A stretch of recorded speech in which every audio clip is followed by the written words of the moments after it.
Sale, pues vamos a seguir con nuestra serie. Estamos hablando de la serie de las famosas últimas palabras de Jesús, las declaraciones que hace Él desde la cruz. Antes de entrar en tema, el proverbio de la semana.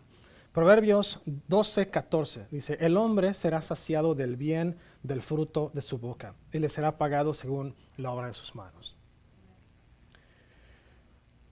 Hemos hablado en estas semanas pasadas de las declaraciones que hizo Jesús desde la cruz. Hizo 7 declaraciones. Jesús estuvo en la cruz aproximadamente 6 horas, de las 9 de la mañana hasta las 3 de la tarde, el día de la crucifixión y la muerte. Las primeras 3 horas Jesús hace declaraciones más o menos dispersas en esas 3 horas primeras. Y en estas 3 primeras declaraciones, Él satisface necesidades de otras personas. Por ejemplo, la primera es, Jesús está siendo clavado en la cruz y Jesús está orando por aquellos que le estaban crucificando. Jesús hace el comentario, Padre, perdónales porque no saben lo que hacen. Jesús estaba como tal intercediendo por ellos.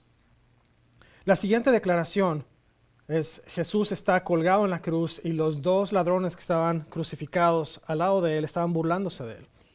Y uno de ellos le cae el 20 y se da cuenta, realmente es el Hijo de Dios, no deberíamos estarlo crucificando, no debería estar siendo crucificado. Y le dice al otro, hey, no te burles, Él no hizo nada.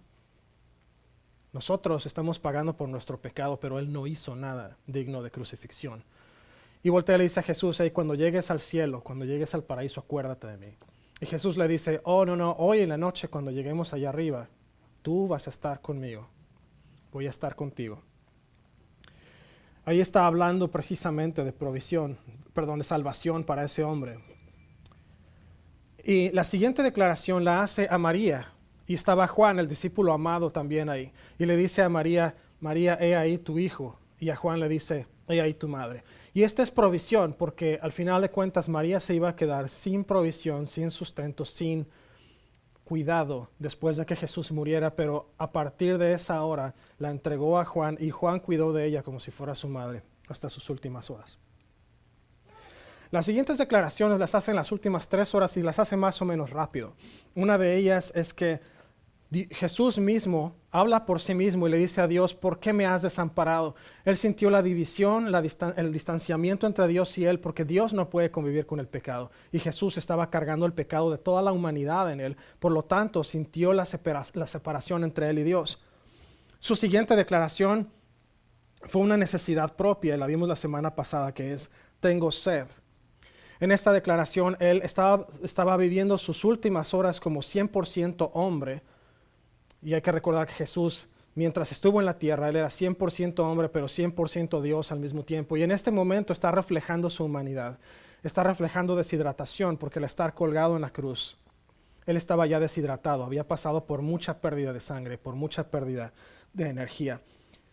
Así que le acercan una esponja mojada en vinagre y Él la bebe. Su siguiente palabra la vamos a hablar de ella el día de hoy, que es consumado es. Y vimos la última declaración el día de resurrección, que fue, Padre, en tus manos encomiendo mi espíritu.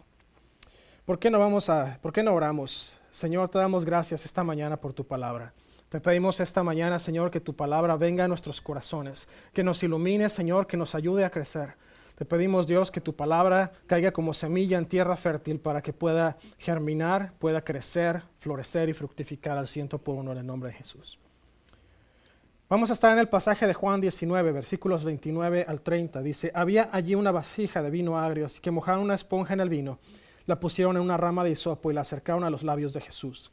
Después de probar el vino, Jesús dijo, todo ha terminado. Entonces inclinó la cabeza y entregó su espíritu.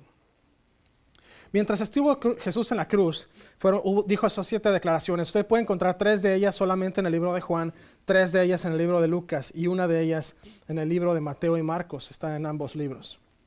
Una cosa que usted quiere llevarse como recuerdo de esto o como enseñanza es, cuando Jesús dice estas palabras de consumado es, Él está declarando todo el proceso de limpieza del ser humano como terminado. Él utiliza la palabra griega tetelestai, que significa traer a un cierre, completar o realizar completamente. En pocas palabras, Él estaba declarando terminado y completado el proceso. Un poquito de enseñanza. Esta palabra en griego está en un tiempo perfecto. Este es un tiempo perfecto, que es una combinación de los tiempos presente y aoristo. El tiempo aoristo indica un momento preciso en el tiempo, como por ejemplo el tiempo de nacimiento. El tiempo presente es lineal, algo que continúa hacia el futuro y tiene resultados o implicaciones continuos. Lo que Jesús está haciendo en este momento es que está declarando a partir de ese momento todo está terminado y ya no hay nada más que hacer. Se cerró el ciclo, se cerró el proceso. Jesús dijo, ya acabó aquí. El reino del pecado terminó en este momento.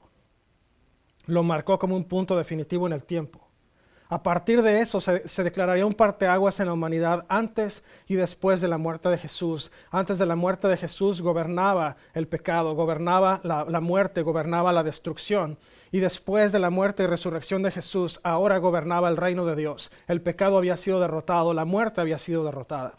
Jesús estaría diciendo en ese momento, se acabó todo.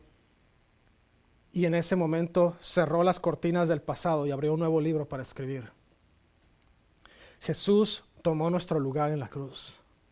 Creo que lo he repetido durante toda la serie completa, y antes de esta serie, y antes. Pero es cierto, Jesús murió por nosotros. Nosotros merecíamos estar en la cruz en lugar de Jesús. Nosotros merecíamos morir en el lugar de Jesús. Sin embargo, Jesús decidió dejarlo. El apóstol Pablo a la iglesia de Filipos, en Filipenses, lo dice perfectamente bien, porque Jesús, aun siendo Dios, no tomó su condición como algo a que aferrarse, sino que se despojó de esa condición, bajó, se hizo humano y murió como un ser humano, pero murió la muerte más terrible, que fue la muerte de cruz. Y todo para salvarlo a usted y a mí, ¿está de acuerdo? Isaías 53, versículo 4. Ciertamente llevó Él nuestras enfermedades y sufrió nuestros dolores, y nosotros le tuvimos por azotado, por herido de Dios y abatido, mas Él herido fue por nuestras rebeliones, molido por nuestros pecados. El castigo de nuestra paz fue sobre Él, y por su llaga fuimos nosotros curados. Jesús lo llevó todo en la cruz. Yo no sé cuál sea el problema que está molestándolo, que está afectándolo a usted el día de hoy, pero Jesús lo llevó todo en la cruz. Jesús llevó enfermedad, Jesús llevó problemas, situaciones, Jesús llevó muerte, Jesús llevó todo el pecado del mundo. Y todo para que usted y yo quedáramos libres. Libres de los efectos del pecado, libres de los efectos de este mundo. Jesús en este punto había terminado la obra que su Padre le mandó a hacer. Jesús estuvo ejecutando una obra de provisión, una provisión que iba a traer restauración y reconciliación para el mundo con Él. El mundo estaba en pleito con Dios. Si usted lee el Antiguo Testamento se va a dar cuenta, Dios estableció todos esos ritos y todos esos sacrificios para que el pueblo pudiera ser libre de pecado. Sin embargo, el pueblo, a pesar de todo, se seguía corrompiendo y corrompiendo y corrompiendo. Y llegó un punto en que Dios les dijo, ya no quiero más tus sacrificios. La sangre y la grasa ya no me placen. Lo único que estás haciendo es haciéndolo por rito, pero no lo estás haciendo más realmente porque te arrepientas de tu pecado. Pero Jesús dijo, ¿sabes qué? Yo voy a bajar allá. Y yo voy a darles a ellos la salvación que necesitan. Voy a darles a ellos la restauración que necesitan. Hebreos 10, versículo 8. Dice, primero Cristo dijo, no quise sacrificios de animales ni ofrendas por el pecado, ni ofrendas quemadas, ni otras ofrendas por el pecado. Todas esas ofrendas tampoco te agradaron, aun cuando la ley de Moisés las exige. Luego dijo, aquí estoy, he venido a hacer tu voluntad. Él anula el primer pacto para que el segundo entre en vigencia, pues la voluntad de Dios fue que el sacrificio del cuerpo de Cristo nos hiciera santos una vez y para siempre. No sé si usted recuerda el Antiguo Testamento, pero cuando alguien cometía pecado, voluntaria o involuntariamente, tenía que llevar un sacrificio al altar. El sacrificio era una oveja, tenía que ser un cordero de un año, sin mancha, sin defecto, y tenían que derramar su sangre a los pies del altar. Porque decía la ley de Moisés que sin sangre no había remisión de pecados, no había perdón. Pero cuando viene Jesús, de hecho, si usted lee el profeta Isaías habla perfectamente de Jesús y dice que Él fue llevado al matadero como un cordero, pero no dijo ni una palabra, no se quejó, no hizo más. Él fue llevado, de hecho Él es considerado el Cordero de Dios que quita el pecado del mundo, el Cordero Santo. Decía la ley de Moisés, no hay perdón para los pecados si no hay derramamiento de sangre. Pero Jesús dijo, yo voy a derramar hasta la última gota de mi sangre para que el pecado ya no pueda más tener control sobre mis hijos. Solamente la sangre de Jesús pudo hacer eso. ¿Y sabe qué? Todos pasamos por un momento en el que a lo mejor entramos en rebeldía. Y digo todos porque yo también estoy ahí. Y en esos momentos de rebeldía nosotros nos damos cuenta de que a lo mejor estamos cometiendo el error de decir, ay, pues es una mentirita chiquita, no importa. O a lo mejor usted ve por ahí la pluma en la oficina y dice, ay, pues necesito una pluma en casa, me la voy a llevar, luego la traigo y después se le olvida. Y son pequeños pecaditos que comete uno en rebeldía y uno dice, no, alguna vez alguien me dijo, no, es que tú no sabes lo que yo he hecho. Yo no creo que Dios me pueda perdonar por lo que yo he hecho. Y eso es una manera de rechazar a Jesús, porque dice la palabra que Jesús llevó el pecado de toda la humanidad, no de unos cuantos. Fue el pecado de todos. Cualquier pecado que haya cometido, puede ser un pecado pequeñito, puede haber sido un pecado muy grandote, no importa.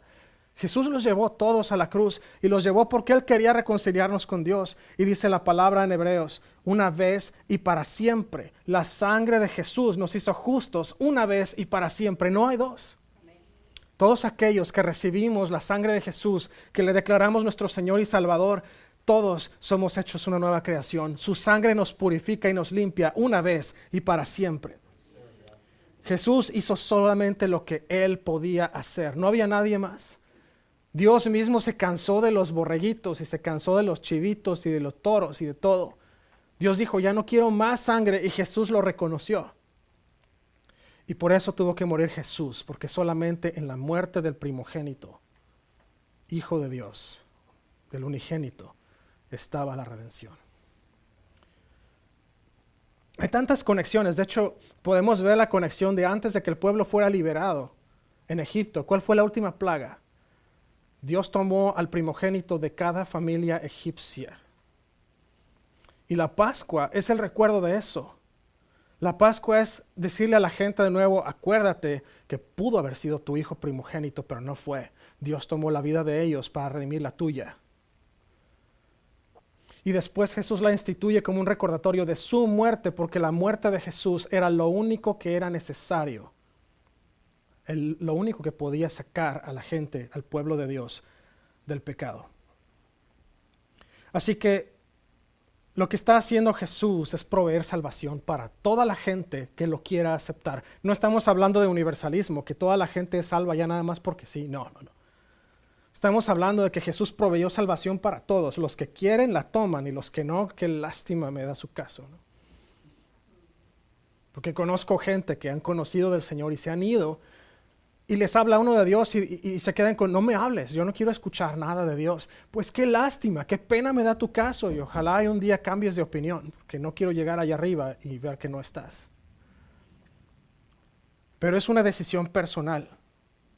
La salvación es una decisión personal, pero Jesús la abrió para todos, para altos y chaparros, para flacos, para gordos, para morenitos y no tan morenitos. La abrió para todos. Fue universal. Dios dio esa capacidad, esa posibilidad de ser salvos a todo el mundo. Y solamente aquellos que realmente toman el sacrificio de Jesús en serio son los que adquieren esta salvación. Por eso dice en las notas, ahí lo puse, provee salvación para todos aquellos que creen y reciben. No es suficiente creer, es necesario también recibirla. Jesús liquidó la horrible deuda que el pecado había creado. Ya no hay nada más que necesitemos hacer para salvación. La salvación fue otorgada por Jesús. Dice la palabra de Dios que la paga del pecado es muerte. Nosotros vivimos en pecado. A lo mejor ahorita usted dice, bueno, yo no he cometido ninguno recientemente, qué bueno, y espero que usted siga limpio. Pero en algún momento todos cometimos algún error, y ese error nos hubiera causado la muerte. Porque todos los pecados eran iguales. Si vemos los 10 mandamientos, que fue la ley básica, a partir de ahí se derivó toda la demás ley de Moisés. Pero los 10 mandamientos fueron los básicos. Y vea el primero, amarás al Señor tu Dios con todas tus fuerzas, con todo tu corazón, con toda tu mente, con toda tu alma, con todas tus fuerzas. En el momento en que usted pone a Dios en el segundo lugar, usted ya no está amando a Dios por encima de todo. Ya entró en pecado. El siguiente, amarás a tu prójimo como a ti mismo, lo dijo Jesús también. En el momento en que usted ya le refunfuñó al vecino porque se estacionó muy cerca de su cochera, ya usted ya no lo amó, ya usted está en cierta manera también entrando en pecado. También lo dijo Jesús y lo vimos en una de las series pasadas, el hecho de sentir ira que nos lleva a pensar incluso qué daño podemos hacerle al otro, es suficiente para estar en pecado de muerte. Vea el siguiente, honrarás a tu padre y a tu madre. Bueno, todos en algún momento nos enojamos con papá y mamá y en algún momento alguien le dice a papá, ay, te odio, no te quiero volver a ver, o a mamá. Ya no hubo honra. De hecho, usted siendo adulto puede deshonrar a sus padres. Ya no es tanto la obediencia a papá y a mamá, pero uno les debe honra. Y si usted no honra a sus padres, usted está cometiendo dos errores. El primero es pecar y el segundo está recortando su vida. Porque amarás a tus padres, honrarás a tus padres y a tu madre, es el primer mandamiento con promesa para que te vaya bien y seas de larga vida sobre la tierra. Usted se pregunta por qué hay tanta gente allá afuera que le va terriblemente mal. Vea su condición familiar. Odia a alguno de sus padres, no los pela, los refundió ahí en un asilo de ancianos y no los ha vuelto a ver, no se acuerda de su cumpleaños, ni del día de las mamás, ni de papá. Todo eso es un problema. Alguien que ha matado, alguien que ha robado, alguien que ha mentido, alguien que ha deseado las cosas o la pareja de alguien más, es suficiente. Eso es suficiente para estar en pecado. Y todos estos pecados eran dignos de muerte. Sin embargo, Jesús pagó esa muerte por usted. Y Jesús dijo, no hay nada más. Hay un solo camino, y lo dijo Dios. Hay un solo camino que lleva al Padre y soy yo. Nada más sirve para asegurar su salvación. Creer en Jesús es suficiente. Creer en Jesús es lo único que usted necesita para salvación. Creer en Jesús es lo único que usted necesita para escribir su nombre en el libro de la vida allá arriba. El precio por la salvación fue totalmente pagado. Jesús no dejó ni un centavito. Jesús le dijo al pecado, sale, ¿cuánto te dejo por ellos? El diablo le dijo, tu vida. Jesús dijo, va. ¿Y sabe qué? La palabra dice que Jesús derramó hasta la última gota de sangre en la cruz y no es mentira. Dice que cuando lo atravesaron con la lanza, salió sangre y salió agua del cuerpo de Jesús. Ya no había más sangre que derramar. Derramó toda su sangre. La pagó toda para salvarlo a usted y a mí. ¿Qué es lo que tenemos que hacer?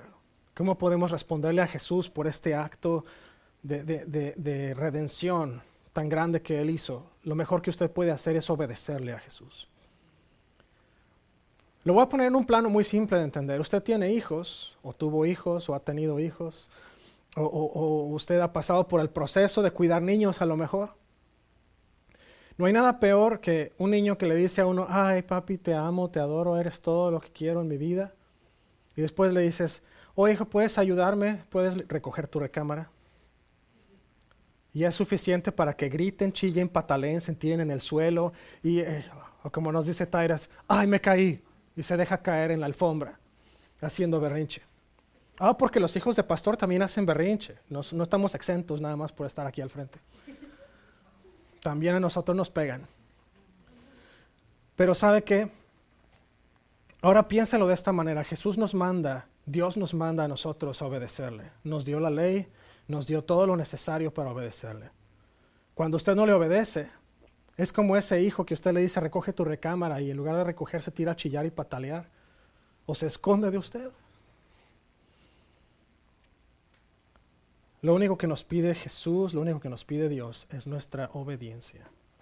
Alguien que dice que ama a sus padres o que ama a Dios, pero no obedece, realmente no lo ama.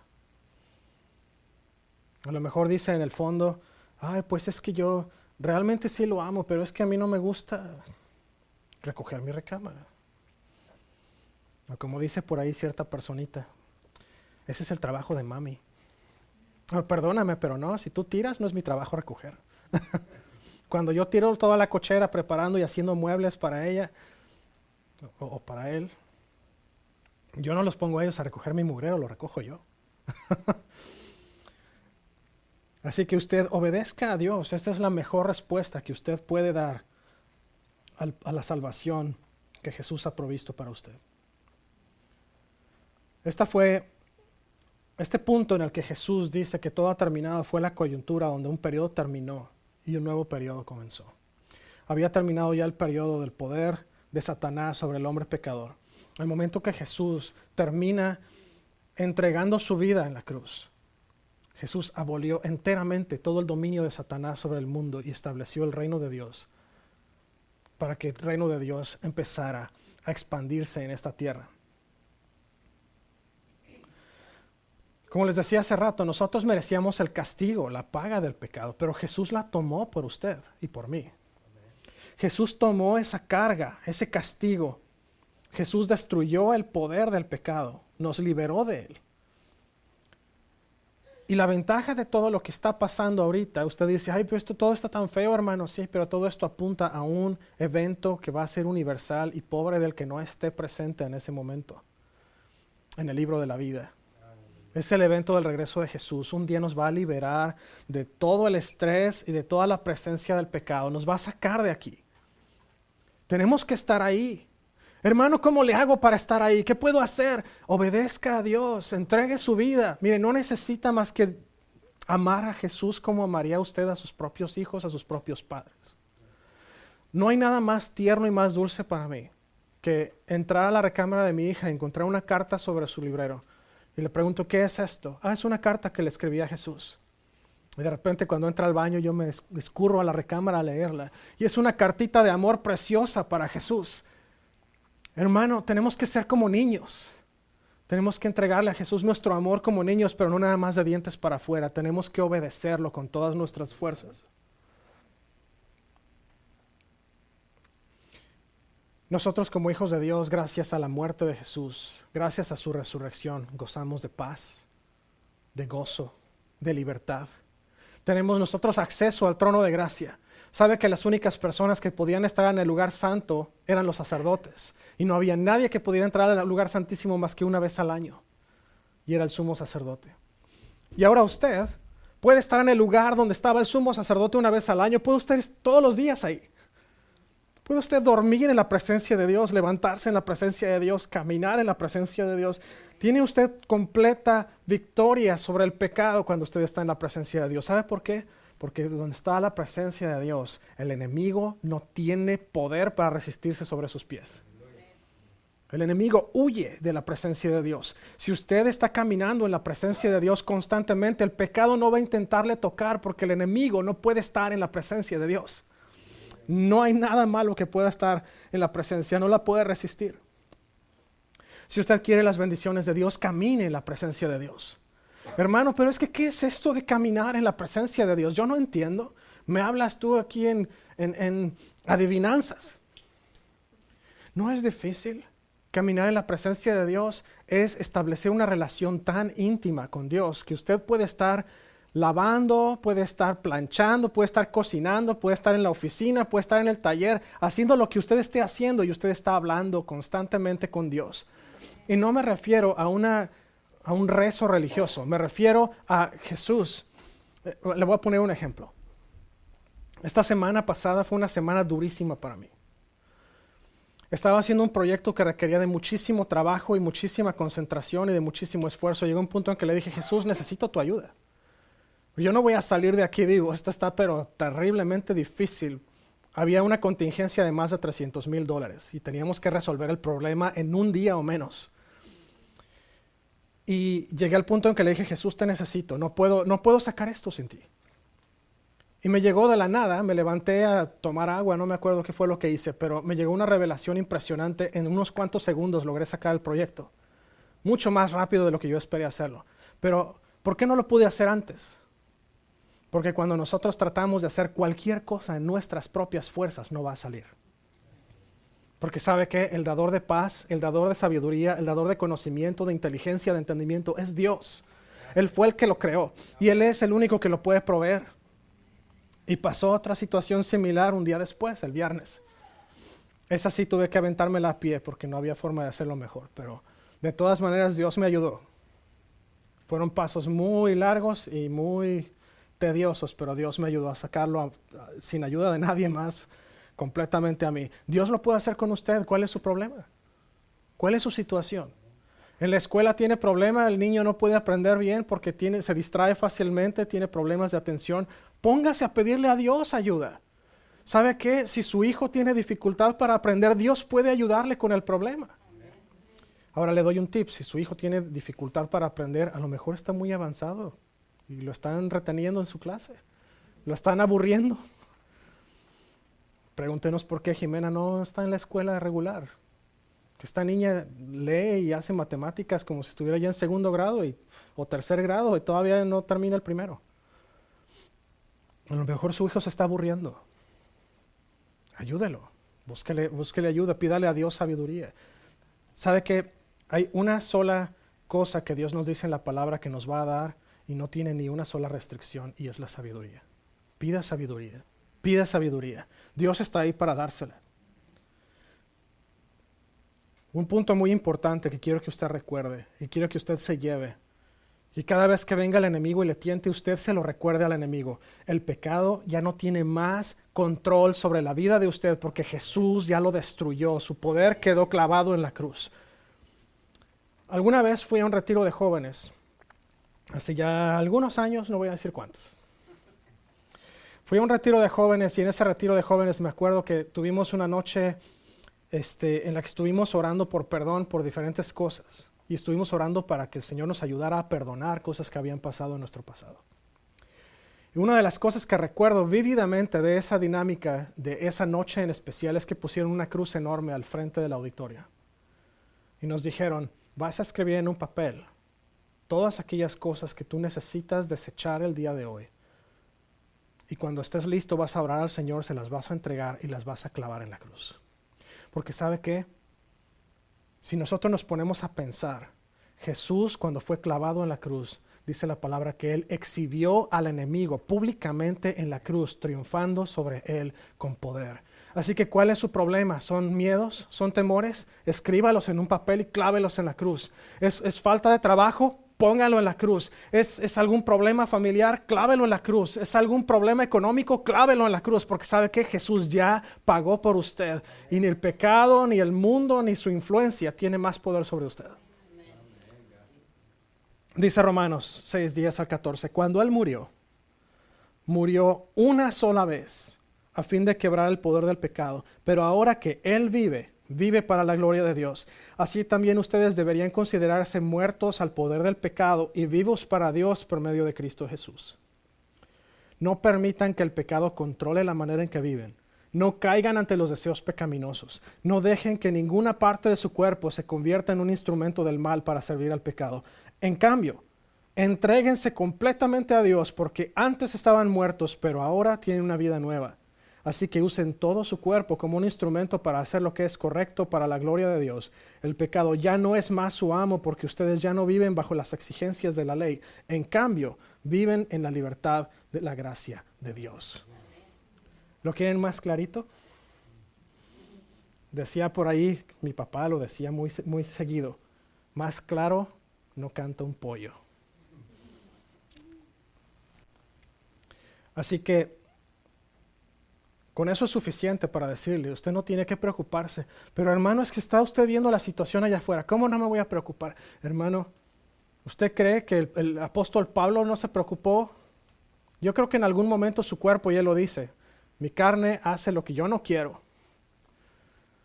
Todos pasamos por momentos de preocupación, pero cuando usted llegue a ese momento de preocupación, acuérdese, Jesús ya pagó en la cruz por usted. Jesús colgó al pecado y el poder del pecado en la cruz. No hay más que pueda pasar. Pero es que, hermano, está bien dura la situación. Mira, hermano, Jesús fue traicionado por uno de sus seguidores. Fue arrestado como si fuera un criminal. Fue atormentado, fue lacerado, fue latigueado, fue humillado, le pusieron la corona de espinas, le arrancaron los cabellos de su barba, lo colgaron en la cruz, lo traspasaron. ¿Usted cree que su situación es peor que esa? Jesús ya la pagó por usted. Amén. Voy a cerrar con esto. No permita al diablo influenciar sus pensamientos. Cada vez que venga la vocecita del diablo a hablarle, tú no puedes. No es cierto, tú no eres salvo. Mira lo que estás haciendo, eres un pecador cochino. Lo único que usted tiene que hacer es recordarle al diablo que ya perdió.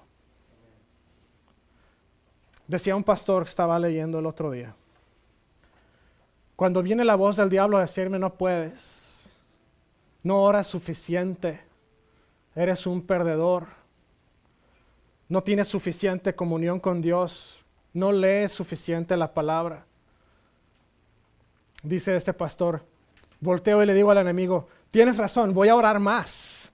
Tienes razón, voy a adorar a Dios más. Tienes razón, voy a leer más la palabra, porque ¿sabe qué? De ahí es de donde el diablo se agarra. Si usted le cree lo que está diciendo y usted se entristece y usted se queda cabizbajo, como decían por allá en mi rancho, como perrito con la cola entre las patas. Hermano, si usted se contrista con lo que el enemigo le dice, el enemigo está teniendo victoria sobre usted. Cada vez que venga el enemigo y le diga en sus pensamientos, en su voz interior, que usted no puede, que usted es un fracasado, que usted no hace, que usted no torna, ¿sabe qué? Ármese usted en ese momento, dígale: pues tienes razón, a lo mejor no lo he hecho suficiente, pero ahora lo voy a hacer más. Y pégale usted con el mismo mazo que le está pegando.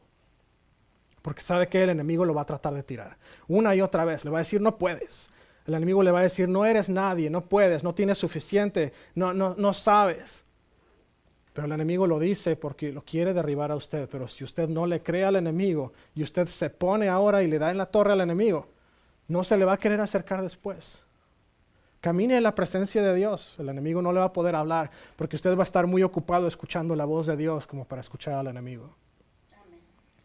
Déjese liderar por el Espíritu y sea lleno del Espíritu. Necesita al Espíritu Santo. Hermano, ¿cómo le hago? Todos los días, pídale al Espíritu Santo que lo llene. Levántese en la mañana: Señor, gracias por un día más. Espíritu Santo, lléname otra vez. Sabe que somos vasijas de barro. No sé si usted se ha fijado, pero cuando usted tiene un vaso, un florero de barro y usted le pone agua, muchas veces sudan el agua. Y el mismo vaso se la acaba antes que las flores se la tomen. Eso nos pasa a nosotros. Dice la palabra que somos vasos de barro, somos frágiles, somos débiles. Pero si usted le pide al Espíritu Santo constantemente que le llene y le sature, el Espíritu Santo no se lo va a negar. El Espíritu Santo va a venir sobre usted. Y mientras más le llene, mientras más le sature, más lleno de Dios va a estar usted y más difícil va a ser para el enemigo tocar sus pensamientos. Y por último, viva en la victoria y libertad que Jesús compró ya para usted. Hermano, usted no tiene que ir al dealer a buscarlo. No tiene que ir a Sam's a ver si ya surtieron provisión y salvación y victoria, porque Dios ya la dio. Jesús ya se la dio. Y sabe que no escasea. Jesús no permite que la victoria escasee porque ya la ganó toda, completa. No le dejó ni un granito al enemigo. Lo único de victoria que puede tener el enemigo es la que usted le dé. Así que no le dé nada, quédese toda usted. Quédesela toda. ¿Por qué no nos ponemos de pie por unos minutos? Quiero hacer 2 llamados. El primer llamado es para todos nuestros amigos que nos están viendo, escuchando, quien está presente, que jamás ha tomado la decisión de decirle a Jesús: Jesús, yo quiero hoy que tú entres en mi vida. Sabe que no es una cuestión religiosa, no es una cuestión de la que usted tenga que correr. El admitir a Jesús en su corazón tiene un propósito principal y es el hecho de permitir que Jesús establezca su presencia en la vida de usted. El otro propósito es que Jesús le traiga restauración y salvación. Y el tercer propósito es que el nombre de usted sea escrito en el libro de la vida. Si usted está peleando y batallando con diferentes cosas el día de hoy, puede ser a lo mejor una situación en su escuela, en su trabajo, en su casa, en su familia. A lo mejor está lidiando con adicciones, a lo mejor está teniendo cualquier problema. Si usted me dice hoy: ¿sabes qué, pastor? Yo quiero entregar todo esto a Jesús hoy y quiero que su vida sea establecida en mi vida. Usted vino al lugar perfecto, porque quiero orar con usted para que usted sea el día de hoy salvo y restaurado. Si usted está hoy aquí, cierre sus ojos. Usted no necesita tener sus ojos abiertos. Si usted ya recibió a Jesús, concéntrese en orar. Si usted puede orar en el Espíritu, hágalo. Pero si usted está el día de hoy aquí y usted dice: ¿sabes qué, pastor? Yo quiero recibir a Jesús en mi corazón hoy. Lo único que tiene que hacer usted es aceptarlo.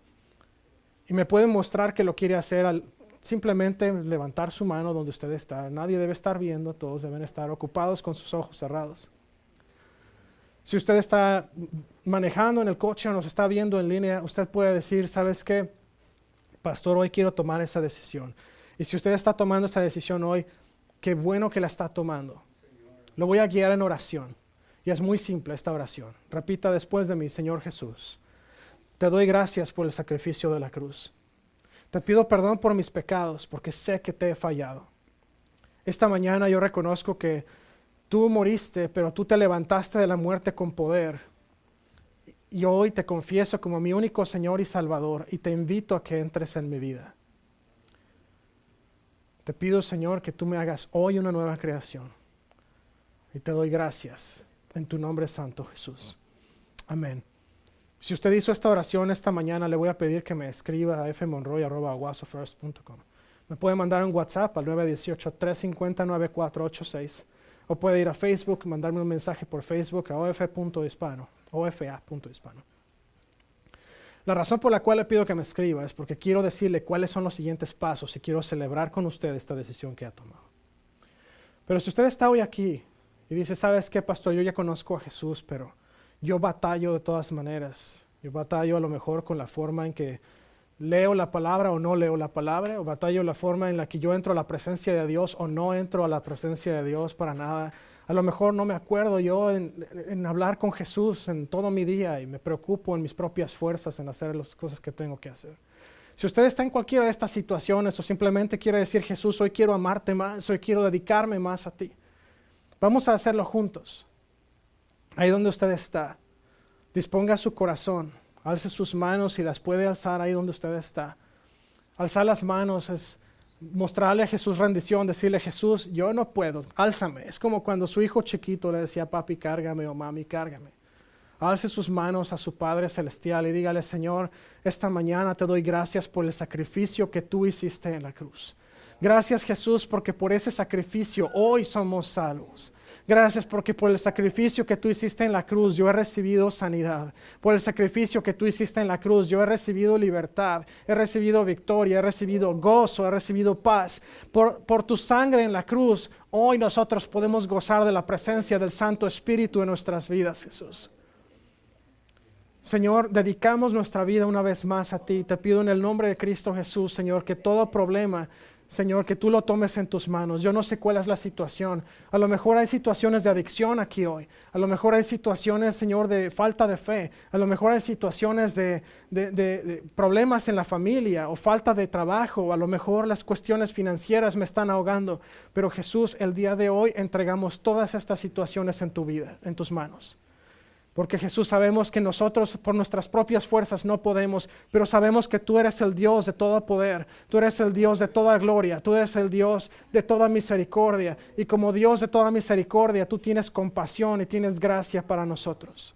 Señor, te pedimos una vez más que tú vengas a nuestra vida, que nos satures, que tu Espíritu Santo nos llene todos los días. Señor, ayúdanos a no olvidarnos que tú estás presente en cada paso que damos, porque tu presencia lo llena todo, Señor. Te pedimos que nos ayudes a estar alertas, a recordar que tu presencia está ahí. Señor, que cada vez que vamos a pecar, Señor, tu Espíritu nos estorbe y que nosotros dejemos ese pecado, Señor, atrás y volteemos a mirarte a ti nuevamente. Porque somos, como dice la canción, somos ovejillas torpes. Señor, y nosotros a veces nos desviamos cuando parece haber un pasto más verde fuera del camino. Pero, Señor, ayúdanos a mantenernos en tu camino. Porque sabes que necesitamos, Señor, de ti todos los días. Satúranos todos los días. Ayúdanos a recordar que el sacrificio de la cruz no fue en vano. El sacrificio de la cruz fue para traernos paz. El sacrificio de la cruz fue para traernos vida, para traernos misericordia, gracia, para traernos favor todos los días.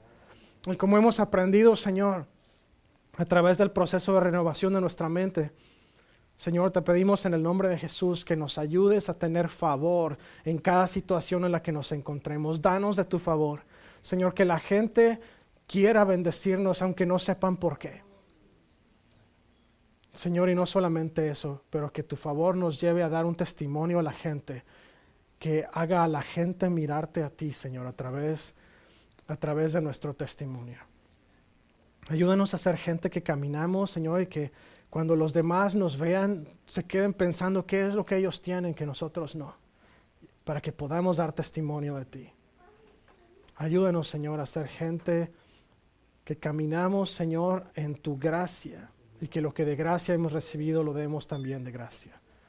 Ayúdanos a ser gente, Señor, que amamos a los demás, que vemos a la gente a través de los ojos de Jesús. Ayúdanos a ver las necesidades y a cubrirlas, porque somos la iglesia. Así como Jesús cubrió y proveyó para cada necesidad, ayúdanos a ser igual, sensibles. Señor, cuando vinieron esas palabras de consumado es, terminado es. Señor, se rompió el poder del pecado y empezó tu reino, y tu reino, Señor, es un reino de gracia y de misericordia. Ayúdanos a mostrar esa gracia y esa misericordia a cada persona con la que nos encontremos cada día, Señor, en el nombre de Jesús. Te pido que bendigas la vida, Señor, la familia, las finanzas, el trabajo de mis hermanos.